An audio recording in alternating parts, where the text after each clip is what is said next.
नमस्कार, APN news देख रहे हैं आप। मैं हूं आपके साथ नलिनी सिंह पालीवाल। बुलेटिन की शुरुआत करेंगे खबरों के साथ। खबर छत्तीसगढ़ से है, जहां पीएम मोदी मध्य प्रदेश पहुंचे। मध्य प्रदेश के सीधी में प्रधानमंत्री नरेंद्र मोदी के निशाने पर एक बार फिर कांग्रेस थी। पीएम मोदी ने निशाना साधते हुए कहा कि कांग्रेस के लंबे शासनकाल में सबसे बुरी स्थिति दलितों और आदिवासियों की थी। प्रधानमंत्री ग्रामीण सड़क योजना के सबसे अधिक लाभ मेरे दलितों और आदिवासी भाई बहनों को हुआ है।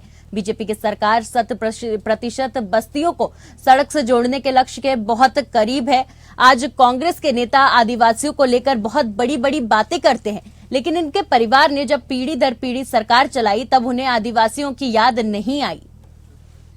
सबसे बुरी स्थिति दलितों की, आदिवासी बस्तियों की थी। प्रधानमंत्री ग्रामीण सड़क योजना के सबसे अधिक लाभ हमारे इस इलाके के नागरिकों को हुआ है। मेरे आदिवासी भाई बहनों को, गरीब भाई बहनों को, दलित बस्ती के लोगों को हुआ है। भाजपा सरकार 100% बस्तियों को सड़क से जोड़ने के लक्ष्य के बहुत करीब है। आज कांग्रेस के नेता आदिवासियों को लेकर बड़ी बड़ी बातें करते हैं, लेकिन इनके परिवार ने जब पीढ़ी दर पीढ़ी देश में सरकार चलाई तब उन्हें आदिवासियों की याद नहीं आई। ये भाजपा है जिन्होंने आदिवासियों का भविष्य सुनिश्चित। आज पीएम मोदी छत्तीसगढ़ और मध्य प्रदेश में धुआंधार चुनावी रैली कर रहे हैं। छत्तीसगढ़ के सूरजपुर जिले में पीएम मोदी ने चुनावी सभा को संबोधित किया, जहां वो बघेल सरकार पर जमकर बरसे। यहां कांग्रेस द्वारा वोट के लिए अवैध घुसपैठियों को बढ़ावा दिया जा रहा है। आदिवासियों की जमीन छीनी जा रही है। कांग्रेस की तुष्टीकरण की नीति के कारण यहां तीज त्योहार मनाना तक मुश्किल हो गया है। इसलिए पूरे सरगुजा से एक ही आवाज आ रही है, बच्चा बच्चा एक ही बात बोल रहा है, माता बहनें एक ही बात बोल रहे हैं। गांव हो या शहर हो, हर कोई एक ही बात कह रहा है, औ नहीं सही वो, औ नहीं सही वो, औ नहीं सही वो, औ नहीं सही वो, बदल के रही वो। छत्तीसगढ़ में पहले चरण की 20 सीटों पर मतदान खत्म। इस बीच छत्तीसगढ़ के सीएम भूपेश बघेल ने क्या कुछ कहा, आइए आपको सुनवाते हैं। बहुत पीछे हट गया है और यही कारण है कि जो सड़क के किनारे मतदान केंद्र थे, अब अंदरूनी जो गांव है वहां मतदान केंद्र खोले गए हैं। अपने ही गांव में लोग अब मतदान करेंगे। तो इस समय जो नक्सल प्रभावित क्षेत्र है, अंदरूनी क्षेत्र है, वहां ज्यादा से ज्यादा मतदान होने की संभावना है। देखिए, ये छुटपुट घटनाएं पहले तो बड़ी बड़ी घटनाएं होती थी, अब कुछ छुटपुट घटनाएं हो रही है। मैं समझता हूं कि आगे ये भी बंद होगा। नक्सलवाद बहुत पीछे हट गया है और हमने कंट्रोल करने में राज्य सरकार को सफलता मिली है। आगे भी आप सबका सहयोग और समर्थन मिलेगा तो निश्चित रूप से नक्सलवाद समाप्त होगा। चुनावी माहौल के बीच छत्तीसगढ़ सीएम भूपेश बघेल का एक बड़ा बयान सामने आया। ये बयान उन्होंने अपने भतीजे विजय बघेल से हो रही चुनावी भिड़ंत को लेकर दिया है, जिनको बीजेपी ने पाटन विधानसभा सीट से सीएम बघेल के सामने मुकाबले में उतारा है। सीएम भूपेश बघेल से जब पूछा गया कि चाचा और भतीजे में भारी कौन है, तो उन्होंने कहा कि रिश्ते में हम बाप लगते हैं। कौन भारी है? और भतीजा में कौन भारी? रिश्ते में हम बाप लगते हैं। और भतीजा में कौन भारी? रिश्ते में हम बाप लगते हैं। भतीजा में कौन भारी? और भतीजा में कौन भारी? रिश्ते में हम बाप लगते हैं। छत्तीसगढ़ में विधानसभा चुनाव में पहले चरण की 20 सीटों के लिए मतदान खत्म हो गया। इसमें बस्तर संभाग की सभी 12 सीटें और दुर्ग संभाग की 8 सीटें शामिल है। छत्तीसगढ़ चुनाव के पहले फेज में मतदाता बढ़ चढ़कर लोकतंत्र के पर्व में शामिल हुए। छत्तीसगढ़ नारायणपुर से भाजपा उम्मीदवार केदार कश्यप ने मतदान के बाद क्या कुछ कहा, ये आपको सुनवाते हैं। देखिए, पूरे प्रदेश के लगभग 20 विधानसभा में लोकतंत्र का महापर्व चल रहा है और लगातार सुबह से ये संख्या जो आई हुई है वो इस बात को साबित करता है कि छत्तीसगढ़ पे कांग्रेस की सरकार को यहाँ से हटाए और विकास की गंगा बहाए। जिस उद्देश्य के साथ में छत्तीसगढ़ को बनाया गया था उन उद्देश्यों की पूर्ति नहीं हो पा रही है। कांग्रेस ने लगातार भ्रष्टाचार के एक नए आयाम स्थापित किए हैं। जिन योजनाओं को भारतीय जनता पार्टी ने क्रियान्वित किया था, चाहे प्रधानमंत्री आवास की हो, चाहे वो यहाँ पर स्थानीय रोजगार की बात हो या फिर अन्य जो अधोसंरचना के निर्माण की बात हो, इन सब बातों को लेकर के कांग्रेस ने जिस तरीके से धोखा दिया पिछले 5 वर्ष में, उस बात को लेकर के कांग्रेस के प्रति लोगों की बहुत नाराजगी है। चुनावी माहौल के भाजपा के पक्ष में और ज्यादा मजबूत बनाने के लिए रायपुर उत्तर विधानसभा क्षेत्र के भाजपा प्रत्याशी पुरंदर मिश्रा ने सोमवार को भाजपा मंडल जवाहर नगर क्षेत्र का धुआंधार दौरा किया। इस दौरान समर्थकों ने जगह जगह श्री मिश्रा का आत्मीय स्वागत किया। इस दौरान पुरंदर मिश्रा ने कहा कि जनता का स्नेह ही मेरी असली पूंजी है।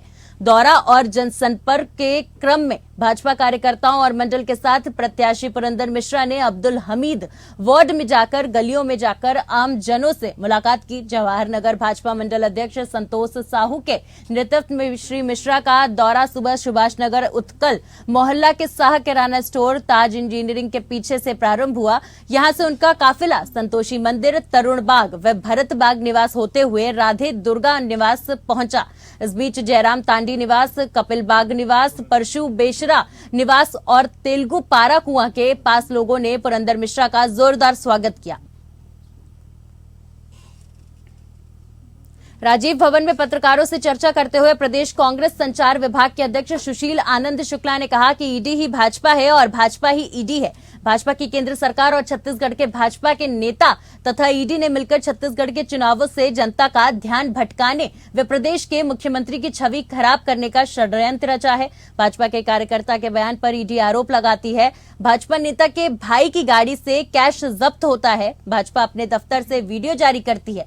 ये रिश्ता क्या कहलाता है? इनकी क्रोनोलॉजी समझिए। ईडी एक ड्राइवर को पकड़ती है, उसके बयान के आधार पर प्रेस नोट जारी करके मुख्यमंत्री भूपेश बघेल के ऊपर महादेव ऐप से 508 करोड़ रुपए लेने का आरोप लगाती है। फिर इसी के संदर्भ में ईडी महादेव ऐप के एक कर्मचारी शुभम सोनी का एक सपोर्टिंग मेल का हवाला देकर इस आरोप की पुष्टि करवाती है।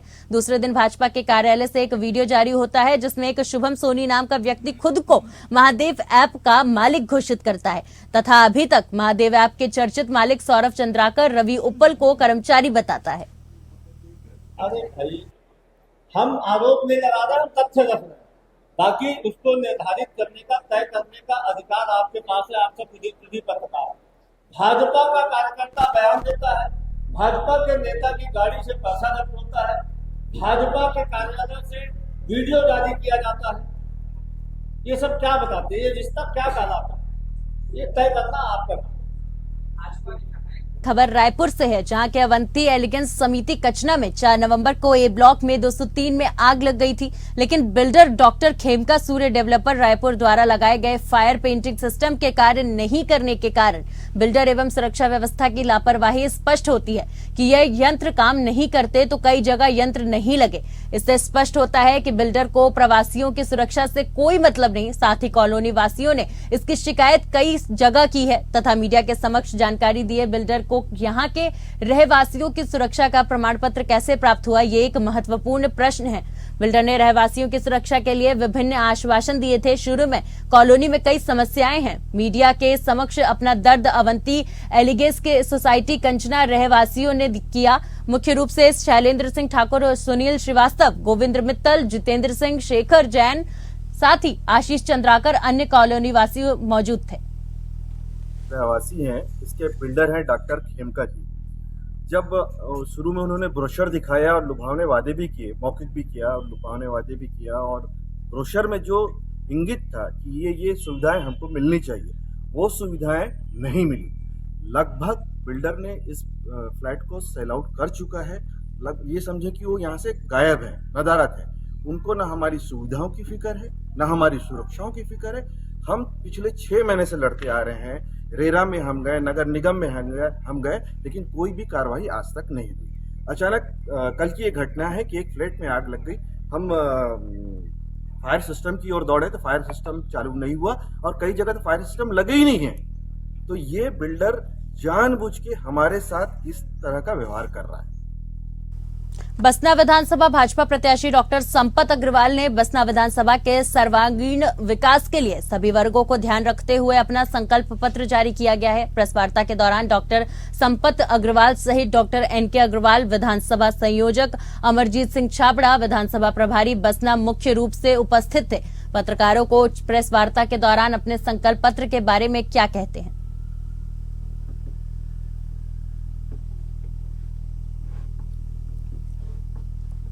अमृतसर 5 बदमाशों ने की लाखों की लूट, थोक व्यापारियों से 10 लाख रुपए की हुई लूट। घटना सीसीटीवी कैमरे में कैद हुई। मामले की जांच में लगातार पुलिस जुटी हुई है।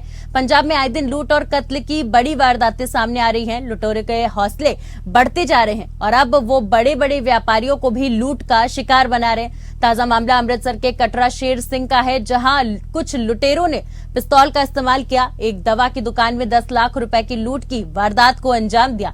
वहीं दुकानदार के मुताबिक वह सुबह से शाम तक दुकान में अपनी दवाई बेच रहा था और रात करीब 9 बजे 6 नकाबपोश बदमाशों ने पिस्तौल की नोक पर दुकान से 10 लाख रुपए की लूट की।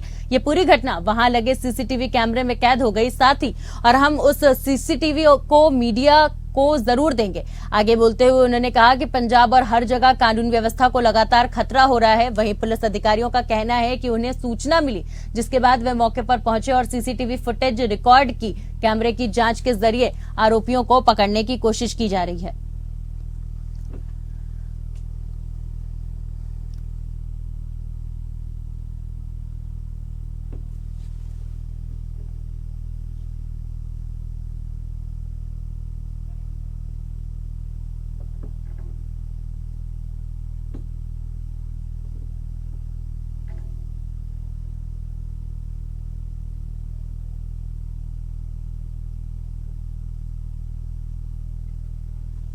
देखिए, खबर अमृतसर से है, जहां बंदूक की नोक पर एक मेडिकल स्टोर में चोरी की गई। 10 लाख रुपए की चोरी की गई। बदमाशों के द्वारा जो चोरी की गई वो पूरी घटना सीसीटीवी में कैद हो गई। देखिए, दुकान मालिक का कहना है कि मैं सुबह से शाम तक दुकान में ही रहता हूं। ऐसे में नकाबपोश बदमाशों ने दुकान में घुसकर 10 लाख रुपए की लूट की। पूरा मामला अमृतसर का है। देश में आए दिन अलग अलग हिस्सों से इस प्रकार की खबरें आती रहती हैं, लेकिन अभी फिलहाल ये ताजा मामला अमृतसर से आया है। पूरी घटना सीसीटीवी कैमरे में कैद हो गई। बता दें कि 5 बदमाशों ने नकाब पहनकर दिन दहाड़े एक दुकान में चोरी की। खबर हनुमानगढ़ के नोहर से है, जहां पूर्व मुख्यमंत्री एवं भाजपा के राष्ट्रीय उपाध्यक्ष वसुंधरा राजे नोहर पहुंची। वो यहां भाजपा प्रत्याशी अभिषेक मटोरिया की नामांकन रैली में भी शामिल हुई। यहां अनाज मंडी में आयोजित जनसभा को संबोधित करते हुए पूर्व मुख्यमंत्री ने राज्य सरकार को आड़े हाथों लिया। उन्होंने कहा कि चाहे पेपर लीक के मामले से युवाओं का भविष्य खराब करना हो या भ्रष्टाचार के मामले में राजस्थान को नंबर 1 बनाना हो, कांग्रेस की सरकार में हर वर्ग दुखी है। उन्होंने आमजन से अभिषेक मटोरिया के पक्ष में मतदान करने की अपील की। साथ ही राजे ने कहा कि किसान, मजदूर और व्यापारियों के मुद्दे उठाते हुए सरकार आने पर उनका निराकरण करवाने की बात कही।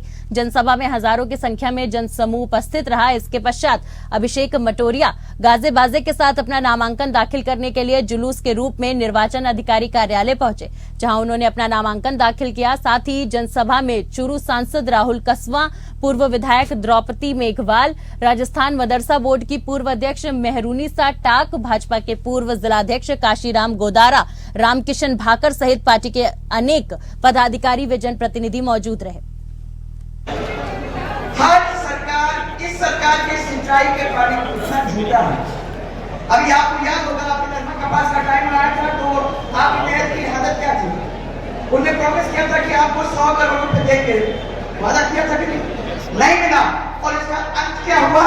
इसका मतलब ये हुआ कि आपका जो कपास का जो क्रॉप था वो पूरी तरह से फेल हुआ। इतना अच्छा था, परंतु उसको खराब करने का काम इस सरकार के झूठे वादों ने किया।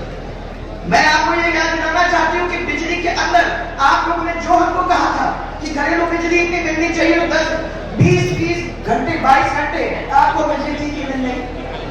आप मेरे को ये बताइए कि आप लोगों ने कहा था कि 72 घंटे के अंदर ट्रांसफार्मर बदलना है, बदलता था कि नहीं?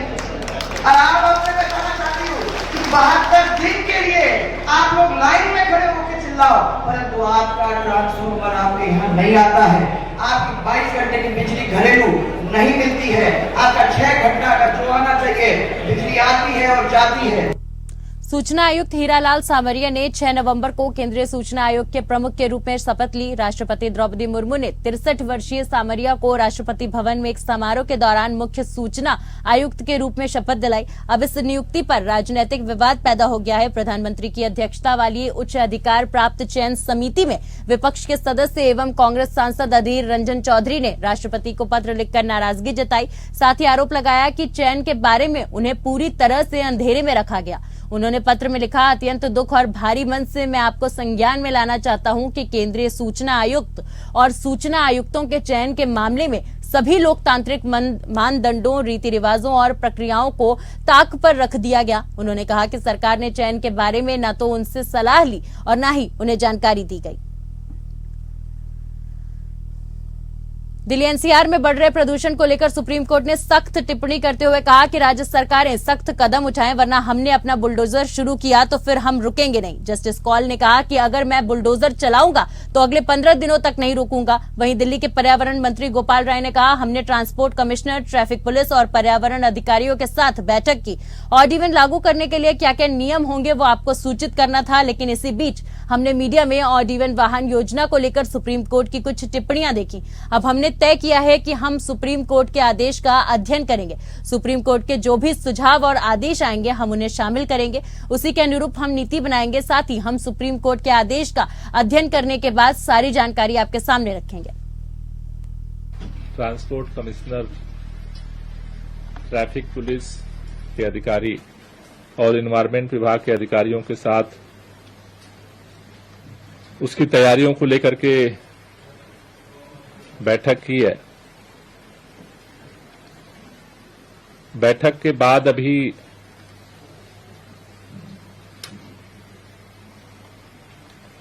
हमने ऑड इवन लागू करने के लिए क्या क्या नियम होंगे वो आपको सूचित करना था, लेकिन इस बीच अभी सुप्रीम कोर्ट का ऑड इवन को लेकर के कुछ ऑब्जर्वेशन हमने मीडिया में देखा है। उसके बाद अभी हमने ये निर्णय लिया है कि सुप्रीम कोर्ट का ऑर्डर आने के बाद एक बार हम उसको स्टडी करेंगे और जो जो सुझाव या जो जो ऑर्डर में सुप्रीम कोर्ट का निर्देश आएगा उसको फिर इनकॉर्पोरेट करते हुए उसके अनुसार हम अपनी योजना को बनाएंगे। तो टोटल जो पूरा डिटेल है उसको एक बार सुप्रीम कोर्ट का ऑर्डर स्टडी करने के बाद हम आपके सामने रखेंगे। राजधानी दिल्ली में वायु प्रदूषण पर सुप्रीम कोर्ट ने पंजाब सरकार को जमकर फटकार लगाई। कहा, हर समय राजनीति नहीं हो सकती, पराली जलाना बंद करें। इस फैसले के बाद भाजपा सांसद मनोज तिवारी ने कहा कि नकारा आम आदमी पार्टी में अगर नैतिकता होगी तो दिल्ली के प्रदूषण को खत्म करने का उपाय करेंगे।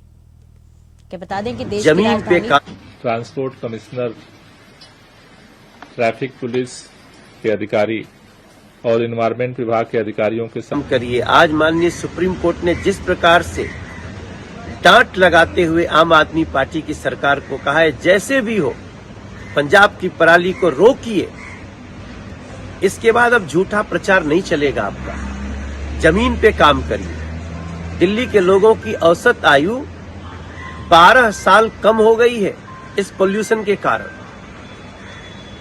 बच्चों के, बुजुर्गों के सांसें थम रही हैं और शायद इसीलिए माननीय सुप्रीम कोर्ट ने इतना कड़ा रुख अख्तियार किया, इतनी बड़ी डांट लगी है आपको। यथाशीघ्र अपने विधायकों के साथ पंजाब के गांवों में जाइए, किसानों के पास जाइए, उनके पराली को आप खरीदिए, उससे खाद बनाने का, उससे तरह तरह के उपयोग को, इसको आप यूज में लाइए, नए कदम उठाइए ताकि दिल्ली के लोगों की सांसें, दिल्ली एनसीआर के लोगों की सांसें, बड़े बुजुर्गों की सांसों को बचाया जा सके। अब ये नाकारापन नहीं चलेगा। ये अति हो गई। देश की राजधानी दिल्ली गैस चैम्बर बनी हुई है। ऐसे में दिल्ली वासियों की सांसों पर संकट बरकरार है। दिवाली से पहले राहत मिलती हुई भी नहीं दिख रही है। केंद्रीय प्रदूषण नियंत्रण बोर्ड यानी CPCB के अनुसार मंगलवार को भी दिल्ली में वायु गुणवत्ता गंभीर श्रेणी में बना हुआ है। सुबह के वक्त कई इलाकों में धुंध की चादर छाई हुई है। ऐसे में लोगों को मौसम के मेहरबान होने का इंतजार करना होगा। वहीं दूसरी तरफ दिल्ली को प्रदूषण मुक्त करने के लिए सरकार जमीन पर योजनाएं उतार रही है।